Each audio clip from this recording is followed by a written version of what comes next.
तो अभी हम लोग क्या पढ़ रहे हैं? सममिति। तो आप लोग में से क्या बता सकते हैं कि सममित आकृति किसे कहते हैं? नहीं है।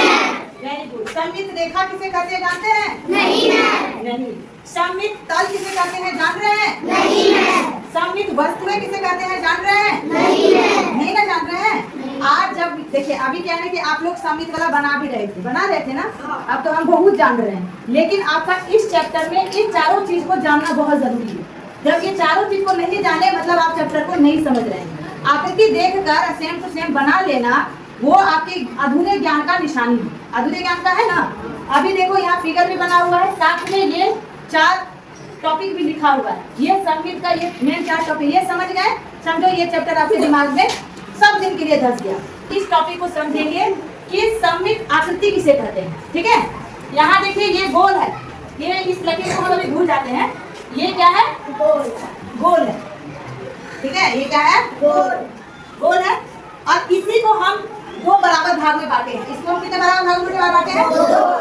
जब किसी भी वस्तु को 2 बराबर भाग में बांट देते हैं तो वो आकृति जो आती है उभर कर वही आकृति कहलाती है सममित आकृति। क्या कहलाती है? सममित आकृति। तो इसमें आप बताओ क्या ये सममित आकृति है? हाँ। 2 बराबर भाग अब आप मिस कर रहे हो। 2 बराबर भाग यहाँ क्या दोनों ऊपर नीचे बराबर है? नहीं। ऊपर में बड़ा है कि छोटा है? बड़ा। नीचे छोटा। बराबर का मतलब एकदम बराबर है। अब यहाँ देखिए क्या ये दोनों बराबर है ना? हाँ। यहाँ भी सेम आकृति दिख रहा है, यहाँ भी सेम आकृति देख रहा है और साइज में भी बराबर है कि नहीं? एक समान देख रहा है ना। तो इसको सममित आकृति कहेंगे कि इसको सममित आकृति कहेंगे? इसको कहेंगे? इसको नहीं। इसको नहीं। जोर से बोलो इसको नहीं। इसको। हाँ। Very good. तो आप सममित आकृति समझ गए ना? हाँ। अब हम क्या समझेंगे? सममित रेखा। क्या समझेंगे? सममित रेखा। सममित रेखा। अब यहाँ देखो बेटा, ये आपका गोल है, ये गोल है ना। हाँ। इसको हम कैसे काटे ये देखो, बिना टुकड़ा किए ये देखो इसको आधा आधा कर दिए, आधा आधा कर दिए ना। हाँ। तो वो रेखा जो एक वस्तु को 2 बराबर भागों में बांटती है उस रेखा को कहते हैं हम सममित रेखा। क्या कहते हैं? सममित रेखा। क्या कहते हैं? सममित रेखा। तो ये इस तरह का किसी भी आकृति में आपको रेखा नजर आए, जैसे यहाँ है, यहाँ भी हम सममित रेखा दे सकते हैं ना। हाँ। ये कौन सा रेखा है? सममित रेखा। समझ में आ गया सममित रेखा? हाँ। समझ में आया? आवाज नहीं आई? हाँ। सममित रेखा समझ में आ गया? हाँ। Very good. तो हम ये सममित रेखा समझ में आ गया। एक मिनट, रेखा को ही हम अक्ष कहेंगे, तल को नहीं। अरे प्रसाद। ये इससे वाला इस रेखा को आप सममित रेखा कहिए या सममित अक्ष। क्या कहेंगे? सममित रेखा या सममित अक्ष। यदि आपको कोई बोलेगा कि एक वस्तु दे देगा और बोलेगा उसमें आप सममित अक्ष को बनाइए, उस आकृति में सममित अक्ष बनाइए, तो आपको क्या बनाना है? इसी रेखा को बनाना है। किसको बनाना है? रेखा को। या बोलेगा किसी आकृति में सममित रेखा खींचिए, तो भी आप यही रेखा को खींचना है। समझ में आ गया ना? तो सममित रेखा या सममित अक्ष भी हम समझ गए। अब हम किसको समझेंगे? सममित तल को। सममित तल। तो इस आकृति को देखो बेटा, ये एक पूरी वस्तु थी, इसको 2 भागों में हम बांट दे बराबर, तो ये सममित आकृति कहला गई। ठीक है, अब इस पूरी रेखा में जो है ये बीच में कहीं लकीर तो नहीं नजर आ रहा है, लेकिन जैसे इसको टुकड़ा बांटे, ये देखो यहाँ एक तल बना और यहाँ एक तल बना कि नहीं? इसी तल को कहते हैं हम सममित तल। क्या कहते हैं? सममित तल। सममित तल उसी को कहेंगे जो एक वस्तु को 2 बराबर भागों में बांटता है और 2 तल बन करके आता है। 2 तल बन के आया ना। तो इसमें भी सममित तल है, ये सममित बराबर भाग में जो बांटेगा उसी को कहेंगे। अब आप लोग ध्यान यहाँ लाओ बैगन में, ये जो बैगन में भी 2 तल बना है, यहाँ एक तल है ना, ये तल। क्या इस तल को हम सममित तल कहेंगे? नहीं। क्यों नहीं कहेंगे? बराबर क्योंकि ये दोनों बराबर नहीं है। अब इसको सममित तल कहेंगे? हाँ। क्यों कहेंगे? क्योंकि ये बराबर भाग में बटा हुआ है। वेरी गुड, शाबाश। तो आप जो है सममित तल भी समझ गए ना? हाँ। कभी भी पूछेंगे बता दोगे? शाबाश।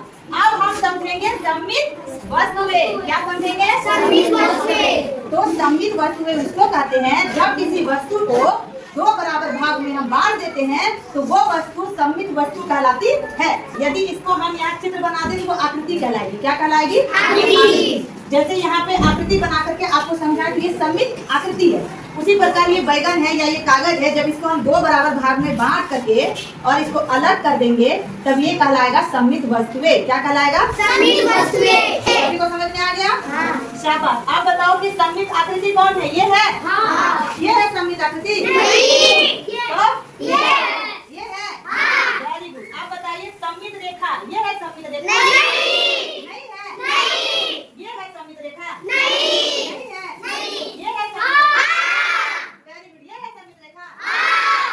और ये है सममित रेखा? नहीं। ये है। सममित रेखा है? हाँ। हाँ, ये भी सममित रेखा है। Very good. आप बताइए सममित तल, ये सममित तल है? नहीं। नहीं है? नहीं। ये सममित तल है? हाँ। ये सममित तल है, देखो। नहीं। हाँ? नहीं। क्यों नहीं है? ये है। ऐसे देखो, कंफ्यूज हो रहे हो, ध्यान से सोचो। क्या ये सममित तल है? नहीं। हाँ? नहीं। नहीं। क्यों नहीं है?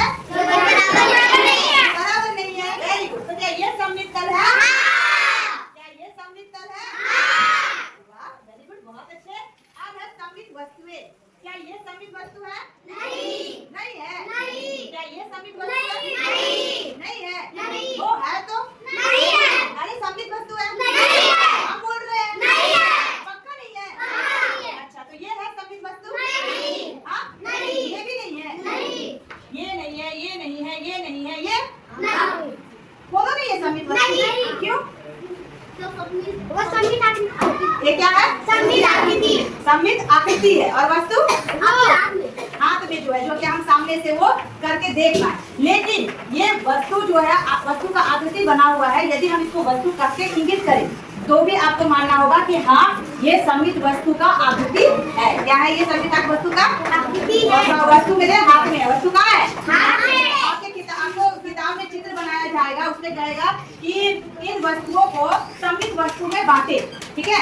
तब आपको क्या करना है, इस रेखा का मदद लेकर के उसको काट करके दिखाना होगा। तो किताब में भी वस्तु को हम इंगित कर सकते हैं और हाथ में आप लोगों ने कहा, तो ये भी बहुत बड़ी अच्छी बात है। तो सममित वस्तु हाथ का, और अदरवाइज ये सममित वस्तु का चित्र है और ये भी सममित वस्तु का चित्र है। ये भी सममित वस्तुएं कहलाएगी। क्या कहलाएगी? समझ में आ गया? तो क्या ये सममित वस्तुएं हैं? हाँ, सममित वस्तुएं हैं। क्या ये सममित वस्तुएं हैं?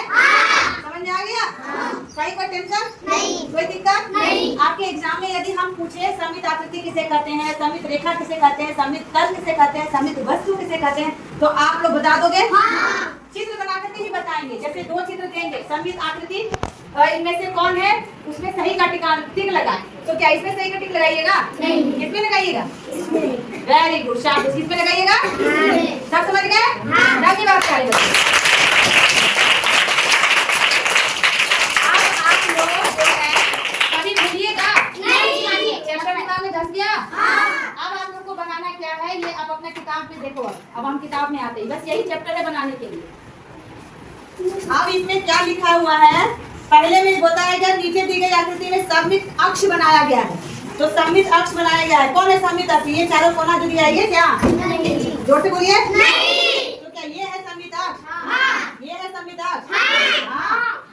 हमेशा याद रखिएगा, आप देख रहे हैं कि सिर्फ खड़ी रेखा ही सममित अक्ष नहीं होता है, वो आकृति पर डिपेंड करता है। ये ऊपर उड़ रही है कौवा, तो इसको बराबर भागों बांटने के लिए एक सीधी लाइन दिया गया, ठीक। लेकिन ये कौवा इधर भाग रही है, इसको बराबर भागों में बांटने के लिए इसको क्या है, सूता हुआ रेखा देना पड़ा। सोई हुई रेखा है ना, तो ये रेखा से ऐसी रेखा पार करके इसे दो बराबर भागों में आपको देखना है कि आकृति में रेखा सीधी है या भी सोई हुई है, उससे मतलब नहीं है। आकृति दो बराबर भागों में बटी हुई होनी चाहिए। तो क्या इसमें दो बराबर भागों में बटी हुई है? इसमें दो बराबर भागों में बटी हुई है। तो ये जो अक्ष है, ये कौन सा अक्ष कहलाता है? सममित अक्ष। कौन सा कहलाता है? सममिति या सममित रेखा, ठीक है। अब यहाँ कहा है, आप नीचे बनी आकृतियों के सममित अक्ष बनाइए। नीचे बनी आकृतियों के सममित अक्ष, सब में सममित अक्ष बना लीजिए। देखो एक खड़ी है तो एक सोई हुई है ना। तो आप लोग आकृति किस लोगे? बन जाएगा। किससे? हाथ खड़ा करो। सभी से? सबसे? आवाज नहीं आ रही है? बन जाएगा। चलो, आज ये चैप्टर हुआ, ये बना करके अभी आप लोग दिखा दीजिएगा, और ये सारा जो है वो भी आप में लिख लीजिए, घर जाके फेयर भी कर लेना है, ठीक है। चलो, थैंक यू।